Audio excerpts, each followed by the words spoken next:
Good morning, Cheryl. Yeah, so we're in a rent stabilized apartment. What that means is the landlord can only increase rent by a certain margin. This is a 4-bedroom. It rents for $1,000. For those that don't live in New York, to put that in perspective, average 4-bedroom rent in New York City, according to RentHop, is closer to $9,000. The tenants have now left, leaving behind about $5,000 in trash, and renovations would cost at least $150K. The landlord says it's not worth it. They're going to let this unit sit empty, meaning one less apartment on the market, because they can't make money off of it. And meanwhile, Zoran Mamdani, what he wants to do for the affordability crisis is to freeze rent for apartments. Let me stop it right there, because that was a lot of information to unpack just in that little bit. So you have a 4-bedroom apartment, and then they didn't specify where exactly in, what did it say, Manhattan?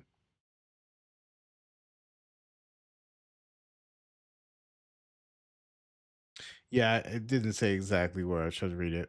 Maybe anyway, it doesn't matter. In New York, for $1,000 for a 4-bedroom. Wow. Um, I don't think people understand the true cost of ownership and what it feels like. And this isn't like Cry Me River, property owner guy. It's just the reality of it. The people don't understand the cost of those costs have to go somewhere, right? So if I don't charge enough rent, if I don't maintain the place, if the property looks terrible, you don't feel comfortable having your kids sleep there, you got just who wants to live like that? And the cost to turn places, trust me, is very expensive. I just had to move out in one of my properties, and it's not cheap anymore. Think about all of the wages that a lot of people have, have went up really since 2020.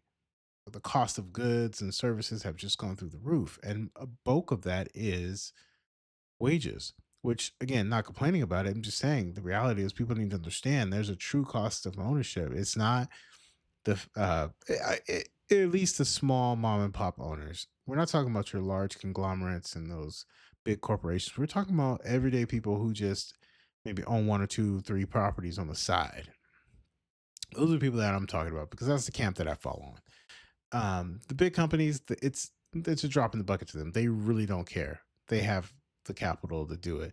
But who's getting hosed is the smaller operators, owner operators. Those are the people who are suffering. And to keep your 4-bedroom at $1,000, I don't in New York City, I don't know any cities at this point where you can find a 4-bedroom for $1,000.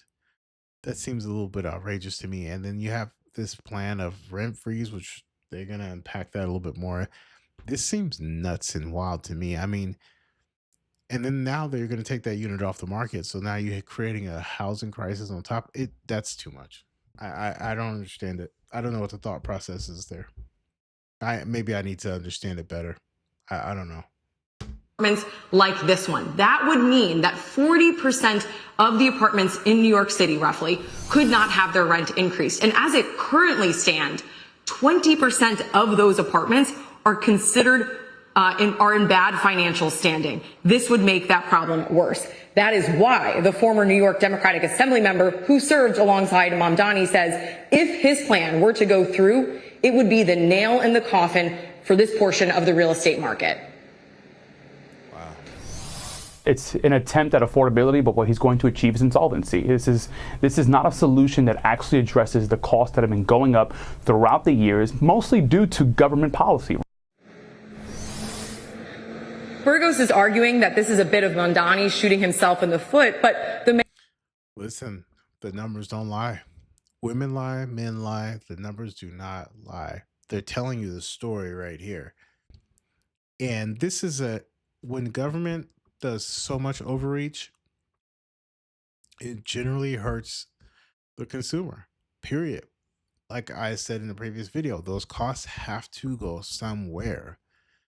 No one gets into business for free. It's just not going to happen. So, and the politicians will get on here and just promise you everything. And, oh yeah, don't worry about paying for it. The world doesn't work like that. Mayoral frontrunner is touching on something important. There is an affordability crisis in the Big Apple. 25% of renters pay more than 50% of their income to rent. The understanding is you should not pay more than 30% of your income towards rent. And it's very hard to own a piece of the Big Apple. Out of all the people who live here, including myself, 2/3 of them are renters. So there's a big problem. Mamdani has a solution, but those in the know say it would only make the problem worse. I agree. Please don't forget to like, comment, subscribe, and share. And again, I'm going to be covering this story because this one is a good one to cover and we can all learn something. Take care, you guys.